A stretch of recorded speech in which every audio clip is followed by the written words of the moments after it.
Alliance of Independent Authors Advanced Self-Publishing Salon, and this is our first time using this tech, so we're just playing. How are you doing, Orna?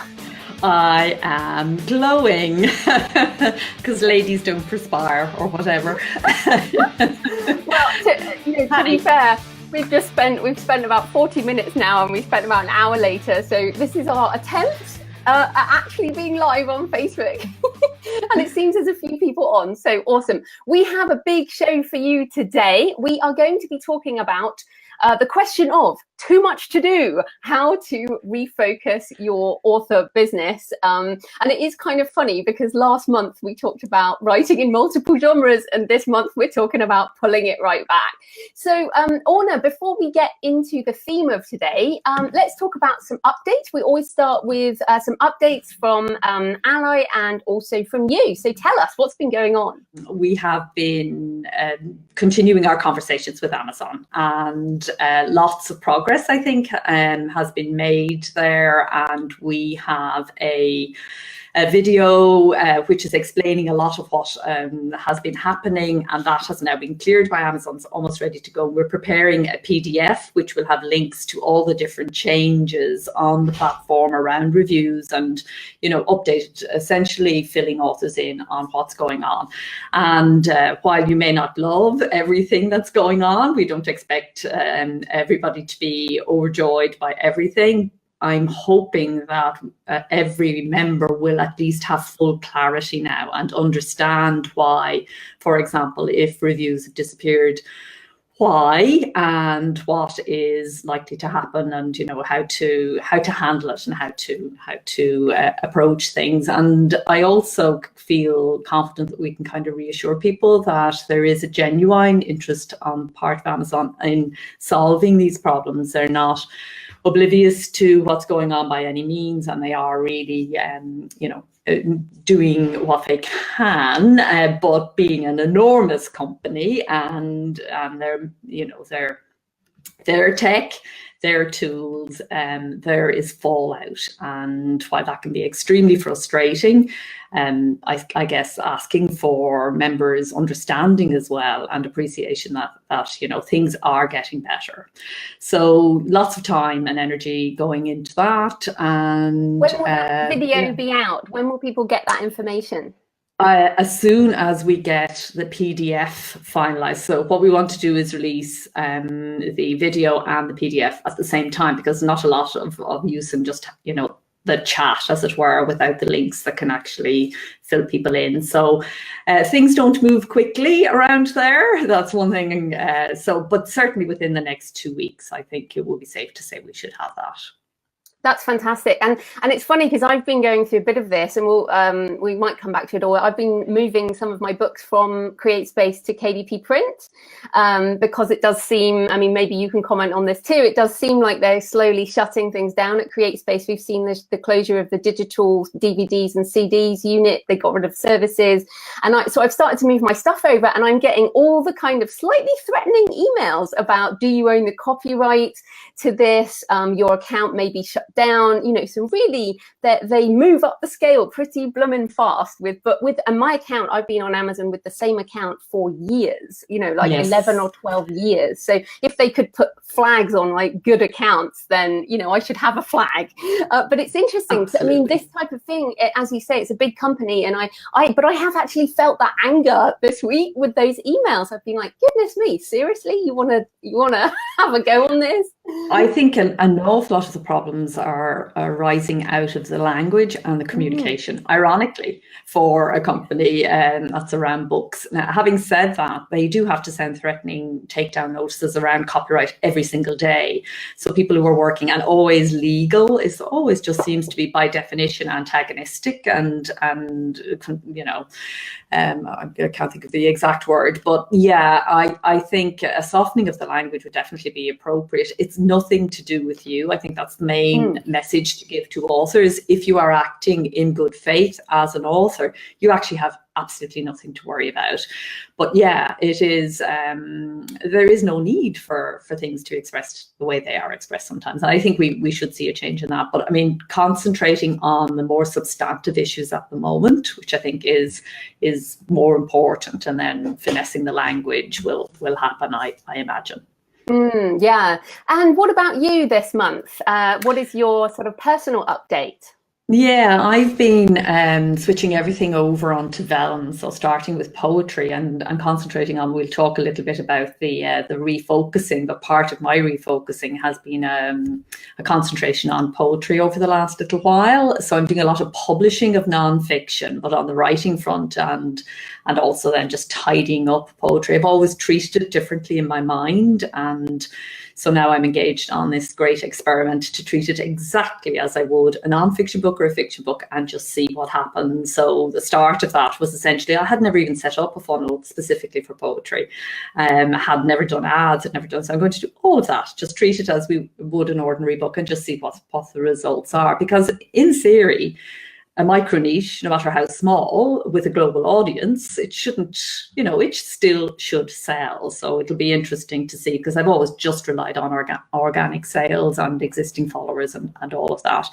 So they've all been vellummed, which is so satisfying, really satisfying experience. And now I'm turning on to fiction. And excitingly, in fiction, found out a short while ago, my micro genre, which I think is becoming more and more important for fiction writers to know that small category. And if we have time, maybe we talk about the importance of all of that and the also boughts and everything. But apparently there's such a thing called time slip fiction, which is 2 time frames in a novel. And I've had a great time now, because I'm reading all these books in that and finding they are exactly the books I love to read and write. So that's been great. I'm planning a new series based around that. So just very much in the planning stage, because I have loads of nonfiction to finish first.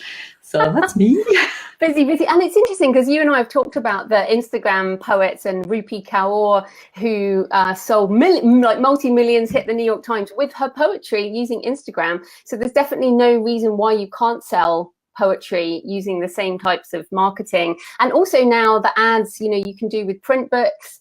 We've seen comments in the AskALLi forum about people actually doing well with ads with print books. So that's exciting. So me, I am very excited, because last month I was in that horrible finishing energy of all the different formats of how to write nonfiction, and now I am squarely back into fiction. I'm 25,000 words into Valley of Dry Bones, which is my next arcane thriller. I've actually wanted, and those of you with, I have a theology degree, those of you with a religious background will know the Valley of Dry Bones from Ezekiel, and I've always loved that story, whatever you would want to call it. And so now I'm excited to write about it, bringing in New Orleans and voodoo and all kinds of stuff. So that's fun. And what else am I doing? Yeah, as I said, I'm moving over a lot of books to KDP Print, and that, and I think you mentioned last time, and it stuck in my head, I need to be a better publisher. And so that is, I was like, there's all these little things like getting on Google Play. I've been saying it for like 2 years, still haven't done it. And I'm checking things off on my list of publishing. And then the other thing that happened this month, we're going to briefly touch on, is I just posted my full year's report on book sales, and I've talked about it on my podcast and on the blog. So I was just briefly going to mention, and I know again you're going to love this because we've been talking about it for years. Both so my print revenue split has doubled in the last year, from 10% of my revenue to 21% of my book sales revenue is print, and audio has also doubled from 4% to 8%. So I'm taking down my dependence on ebooks, which is fascinating. And of course, you were the one who pushed me into doing Ingram Spark, and about 18 months ago now, and that has definitely been part of it, as well as doing the different formats like the large print workbooks, that type of thing. Okay, so the other thing that came out of my annual review was what I need to change, because even though, and it's funny because, it's always balancing contentment and happiness with how you feel things need to change. And I am very, very aware of how incredibly lucky I am to be doing this as a career. But equally, I still need to keep creatively challenging myself and moving forward and living, you know, the creative life I want to live. I mean, that's part of our responsibility. So, before we move into the topic, is there any news you want to cover? Yes. Do you know what? I think we'll concentrate on the topic this week, because almost your sales figures are the news this week or this month, because I think it's really important. I mean, there are various things going on in the community. Maybe we'll catch up on them next month. But I think this topic that we're looking at is one that I'm seeing as a hugely important thing for the community at the moment, particularly at the moment. So let's just go into that. And if we have time for the news at the end, we can add some in. Okay, all right then. So basically, the end point of my review is that I worked out that the reason I'm not moving forward in my author career financially, as well as creatively, really, is because I'm trying to do too much. And so, you know, we've talked before that I moved into helping, you know, co-writing with my mum under Sweet Romance, under Penny Appleton. I started screenwriting in the last year. I do all the other things that I do, you know, I speak, I do all of that stuff. And I basically, when I reviewed my figures, it really hit me that I cannot do everything. I just can't do everything, and something has to give. And the main thing that I kind of hit was, you know, I'm feeling kind of angry and resentful about doing things that I should be happy about. So that's the kind of focus, I guess, is we can do everything as independent authors, but should we do it all? And what really hit me before I hand it back to you is Stephen Pressfield in Turning Pro, which is a book that really helps me refocus as you know, as time goes past. And there's a quote, it says, "When we turn pro, everything becomes simple." And I was looking at this quote going, but this is not simple. Why is everything so hard? This is not, my life is not simple. And then I realized that I had to simplify it myself. So why do you think this is a common issue? I think because we're in a playground and it's so exciting, and there are so many different things that we could be doing. That's one part of it, and so many things that we would want to do as creatives. And secondly, that we try to do it all at once, probably, and that we don't fully understand enough that, you know, about pace and sequencing. And thirdly, because I think we need to wear three different hats. It's a big ask. What we're trying to do, it's a big creative intention to make your living as a creative, doing something you love, and, you know, working from a passion or a sense of purpose, or both of those things, and making money from that. It's a big ask, and so it's a big stretch for a lot of us, and we don't necessarily, we get everything all mixed up. We don't understand that as sort of creative entrepreneurs of any kind, as indie authors are, that we're wearing three different hats, and that we have to kind of map our month and map our year and map our week, map our day, to take account of that and to know which of the hats we're wearing at a particular time. Otherwise we can get very overwhelmed, and when we get overwhelmed, rather than kind of let something go, we take in something new. And I think this is almost universal. And then you go through that overwhelmed kind of phase where you feel like you're in a washing machine, and then you realize, okay, I can't do everything. I'm going to have to let go. Not just let go though, let go of something I love, let go of something that I really like doing. And we find that very hard as creatives. We find it much easier to do something else and kind of fool ourselves or pretend that we're coming back to something. And I mean, I'm speaking completely from an experienced position here. I have been here, and I think then it's kind of ongoing. And then on top of all of that, everything is changing at the same time.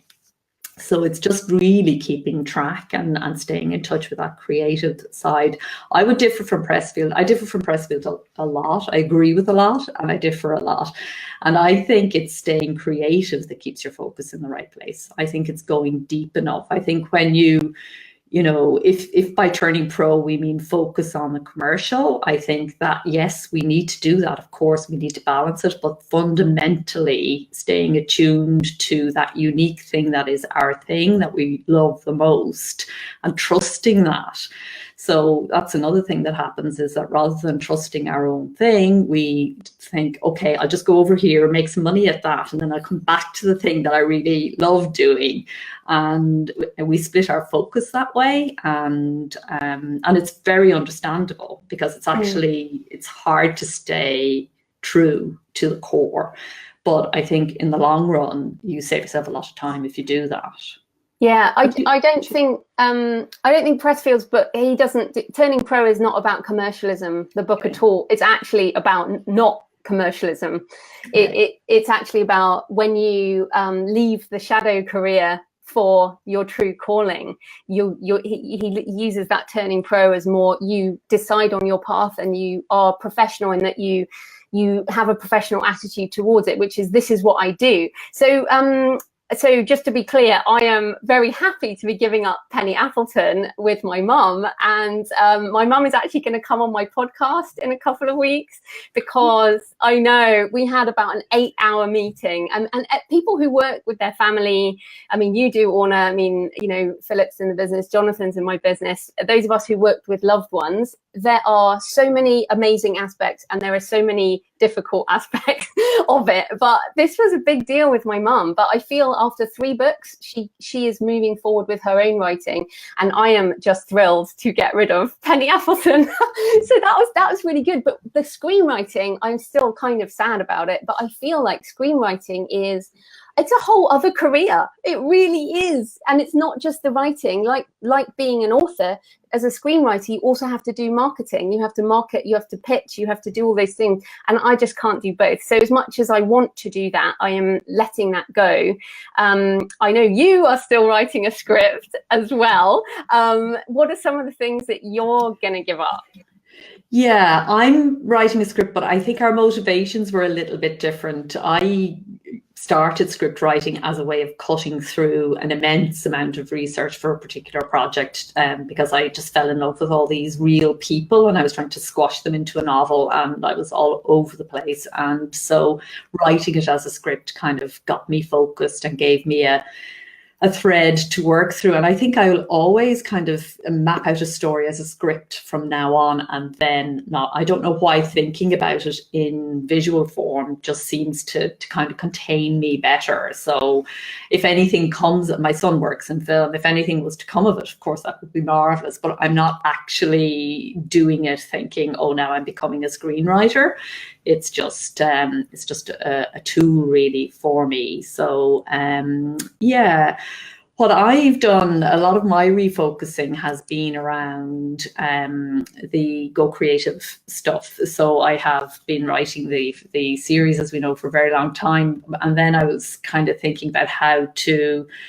It needs, like any nonfiction book, it needs more than just the book. The nature of this topic in particular, creativity, it's very experiential. So you can read about it intellectually, but it doesn't actually do you a whole lot of good. It has to be experienced. And so a good while back, I started this club, which was very small and just for people who were, you know, close followers of the method and who had been around, for some of them, for years before I was even online. And I had set it up to do all sorts of services and things. And so, no, that's gone. That cannot be. That's like you're saying, screenwriting, a whole other career. That will be a whole other business. You know, I'm director of the Alliance of Independent Authors. That's my day job. That's my full-time, you know, day job as is. And my writing, which is also, and publishing, which is also a full-time job. So, you know, that's enough. So I am keeping it, but I'm setting it up now to be much more self-service. So it will be for people who can kind of stay motivated themselves. It will still help and guide much more than a book would, but once it's set up from my side, it's like a book in that it will be self-functioning. It's not like AskALLi, a full service organization. So I'm a little bit sad about that. I think if I was 20 years younger, I would have hired a team and you know, done something with it, but I'm not going to do it. I'd rather be writing poetry. Yeah. So Yeah, so that's my a couple of examples, there. So let's talk about you, the listeners, and the process that you can go through. And we've both talked about things we're a bit sad about and also happy about in terms of refocusing. So we're not saying this is an easy process, but I think it's a process that has to happen. So step one, make a list of everything you're doing. And this was my first thing. And actually doing that annual report for me on the blog, and the blog is partly accountability for me to you, the community. So by doing that, by forcing myself through that and putting it out in public, it was super painful, but it helped me because I wrote a list of everything that I'd kind of done in the last year in terms of book sales. So that is step one, empty your mind and include everything else. So of course, I had to write down on my list the publishing tasks, the marketing tasks, the podcast, the YouTube channel, speaking, all social media, all those things. And we've also talked before about outsourcing to teams. The wonderful Alexandra is on today as well. She is my secret weapon. But Orna, you also had another tip for this first step. Yeah, just in terms of we can categorize, I think, and should in terms of the tasks that we're doing, and then I think it's useful to break them into 3 categories. So as creative entrepreneurs, we are doing what I call crafter tasks, which for a writer obviously is writing the books essentially. And then we have creative director tasks, which is, you know, a lot of the publishing tasks, but also the processes that get the book written. So that's around processes and things. And then what I call the entrepreneurial tasks, which is about expanding your business, reaching out, you know, pitching to other people, making partnerships and all that kind of stuff. So I think it's useful to think of the 3 when we're categorizing our tasks. We're very good at remembering the craft tasks, you know, getting the book written, but maybe, you know, setting up some ads or something. But the overall picture, I think it's useful to break it into those 3. Yeah. Okay. So once you've got your big list, so that's like getting rid of all the stress, because when you're overwhelmed and stressed, you feel like the list will never end. So once you've got it all out your head, then you need to take a deep breath and step back and step away from it. So this is instead of working in your business, you need to work on your business and be like the CEO and try and like get out of your own head in a way. And this is where you have to think, what do you want to achieve in the next 5 to 10 years? What do you want to be known as? And another good question is when someone says, oh, what do you do? What comes up? So I say, I'm an author. And then if they say, oh, what do you write? I say, I write thrillers. So that's how I define myself. I actually say I'm an author and I write thrillers. So why am I not spending the largest chunk of my time on the thing that I self-define as? Yeah, that's a big, deep question. But that's the next step is, what do you want to be known as and where do you want to be in 5 to 10 years? Because how you do your day is how you do your life, basically. So Orna, back to you. You have some tips. Yeah, well, the funeral exercise, I think, supplements that idea. So, you know, at the end of it all, when somebody, you know, you're not at your funeral, you're dead, you're in a casket. What are they saying? You know, what would you want them to be saying about how you lived and what you did? So it's what you did, absolutely, but also how you did it. And again, you know, we're here right in that, as you say, this is the creative director task. This is you call it the CEO, this overview of what you're about. You can save yourself so much time by actually getting this one right, by not taking up those things that you have to let go later. And it's well worth putting some deep time into this. So doing some free writing around it, meditating if that's your thing. I think it's important. The deeper you go on this, actually, the more time you spend on this exercise, the more time you'll save overall. Yeah, and it's a difficult one, and you do have to obviously balance making a living with your creative side, but in this case you are really like, what do I want to achieve? It's such a big question. And then also, what do you love doing and what do you hate doing? And again, we've talked about outsourcing. Are there things that you could outsource, that you could find other people to help you with? And of course, this is a reason why so many big name indies sometimes move into having an agent or even a publisher again, because they weigh up the pros and cons. And as we've seen, you know, some people are moving back that way or going with Amazon Publishing, which is a traditional publisher, in order to take advantage of some of those processes. So that's a really interesting question too. What do you like? And also, what is your kind of unique aspect? So again, writing poetry, writing fiction, writing books, that's the unique bit about you and everybody that can't be outsourced. I never understand why people outsource the writing of books. Isn't that why we're here?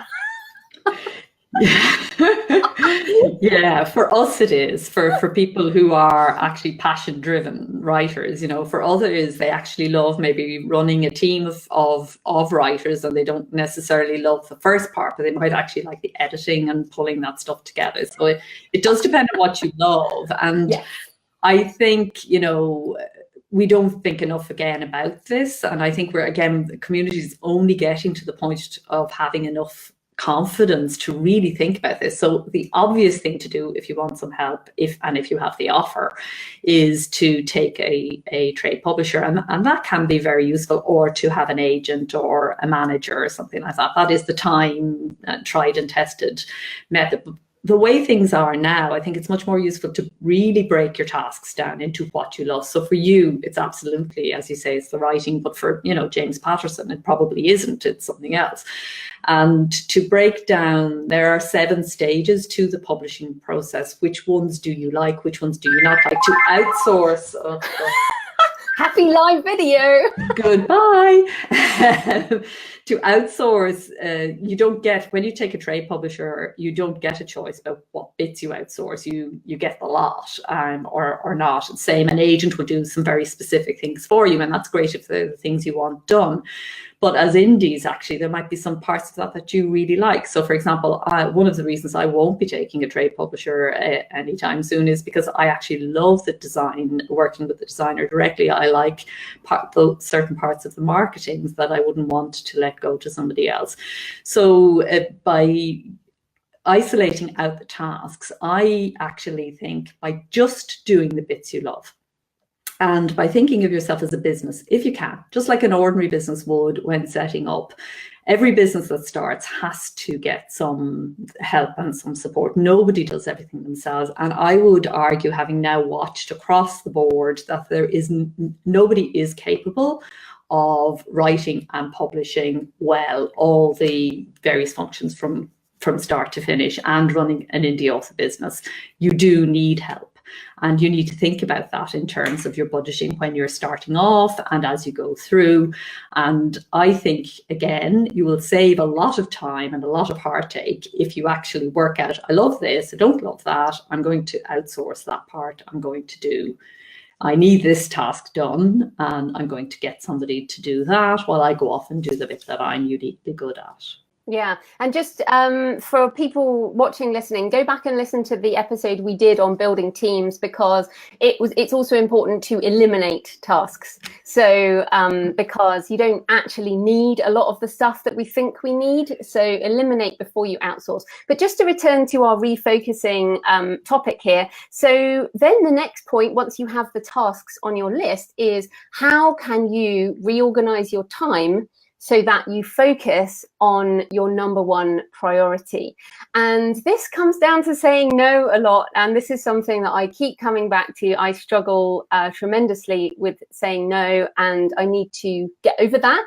And one of the exercises I now have written down, this is what I do, this is what I don't do. And it's really hard for me to even say out loud something like, I do not speak as Joanna Penn. That is a new thing, like live. And you know, Orna, I've been moving towards this for a while. But increasingly, the first time I heard that sentence just like that, though. Yeah, but I never know actually made it that simple and stark before. It's the first time I've said it out loud, I think. And look at me stroking my throat. There's a lot of things going on there as I'm speaking. But this is what you need. This is so hard for me because for the last 10 years, I have spoken professionally as a paid speaker as Joanna Penn. I do have several more things this year that are already booked and paid for. So those are, I'm at NINC and at Book Baby. And I will be at events like London Book Fair, but I want to speak as JF Penn. I want to speak as my fiction self. So I'm not giving up speaking, but I want to do a different kind of speaking as a different persona. And the thing is, until you get rid of one thing, you can't make space for something else. So that's kind of the next thing. And so how do you make more space? So the speaking is one thing, but for fiction, for example, what I've added in is so I go to the cafe and write, but I only now write JF Penn. So for the next 18 months, I've committed to JF Penn only in terms of books. I will still do Joanna Penn podcasting and stuff, but my books will be JF Penn for the next 18 months. And every writing session will be that. And that has made a huge difference to my happiness and also to my word count in the last week. What about you? What are your sort of refocusing tips on planning?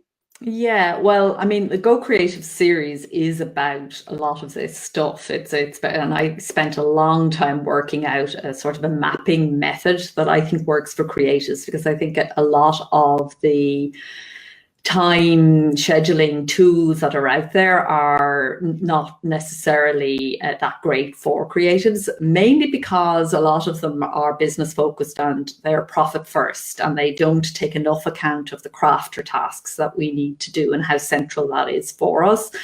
So the biggest thing, I think, is to translate those tasks. I think we're pretty good. Anybody who's putting books out is doing something right. I think it's important to say that. That's the hardest bit, is to write and publish the book and get it out there. But a lot of people have long to-do lists. It's converting that task list into time is where I'm getting real about that. And again, I'm speaking very much from experience here. And I think it's something that I see a lot in creatives. You know, in our head, we can do it all. In our heads, it'll be done in a much shorter time than it actually takes to deliver. Now, you're much better at time scheduling than the average indie. Most of us have a sort of a fuzzy-wuzzy notion. So a couple of things that are very useful is that an optimal amount of time to sit down and work is 90 minutes. In terms of deep work, in terms of deep creative work and just focusing, 90 minutes is there's a study that shows that is, in terms of getting into the creative zone and getting those deeper brain waves moving and getting into flow, that 90 minutes is optimal. Going over that is diminishing returns. So the mapping method that I do is based around that, and 1 session a day or 3 sessions a day. But the whole point, I don't think it matters whether it's 20 minutes, an hour and a half. You might say, I'm great for 2 hours. Somebody else might say an hour and I'm done. It isn't so much about the time as about the fact that it is timed.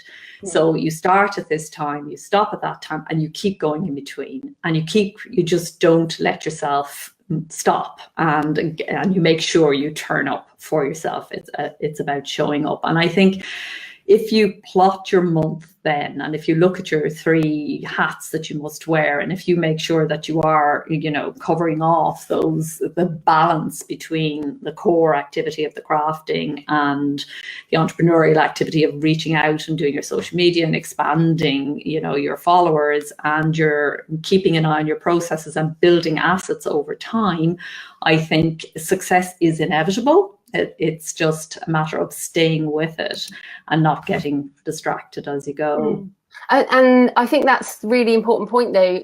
Success is inevitable if you keep going in the same direction for a long time. But the difficulty then comes, have I been trying to climb all these different walls? And that's how I get. It's like I spent 13 years with my ladder up the wrong wall when I was in implementing accounts payable as a consultant. And then, you end up doing things that potentially you end up being up a wrong wall again. So you have to keep going, okay, which wall am I climbing? What ladder do I need to watch? And I can't have ladders on every single different wall, because I have to come down and then climb up the other one and then come down and climb up the other one. So I think I might be stretching the metaphor, but hopefully I get it completely, and you're absolutely right. And then on the other side of that is that you can balance different things. It doesn't mean you only have to do one thing, and it's always, isn't it, about that fine balance? It's a challenge. So for me, part of refocusing was deciding with the co-creative stuff again, and wanting to support people, was about doing more video and not writing, so that I didn't want another writing task on top of more writing, but doing it as video and doing a different aspect of it, which was about creative flow and everything, was very satisfying for me, kept me accountable, pinned me down, and also helped others. So you can balance different parts of yourself, but you do need to choose and be selective, I suppose. And in terms of getting that fine balance right, it's about trying a little and then correcting and trying something else and correcting again, and not going straying too far from the core mission, if you know what that is, I guess. Yeah. So just as a recap, if you are feeling overwhelmed, then try this exercise, which both of us have been going through. And of course, I predict we will have this conversation again. I do not think this is it for we are so refocused now. Forever. We're just going to be, that's so not going to happen. So I guess that probably rounds it up. But I guess the main thing is you probably have to let go of something to let the thing you really want to do take the fore. That's probably my learnings. And of course, because I post my figures at the end of every tax year, I have to do this again next year. So we can have that conversation again and see if it has worked, which will be interesting for sure. So Orna, we'll be back next month. Is there anything that you want to mention before we head off? No, I think that's it. We will focus maybe next month a little bit more on the news. And if anybody has any topic, that's the only other thing I would like to say. If there's any topic you would particularly like us to focus on in these advanced sessions, this is our advanced salon. We have a beginner salon for people who are just starting off as self-publishers, but this is actually the advanced salon. We don't really cover writing craft or anything here. It's very much about, running a successful indie author business. So if there's any aspect of that you would particularly like us to cover in the coming months, we'll be planning out the schedule of themes and topics. So let us know what you fancy hearing us talk about for half an hour. Thank you to everybody for listening today. Thank you, Orna, and we'll be back next month with another advanced salon. So happy writing, happy publishing. Until next time. Thanks, everyone. Bye.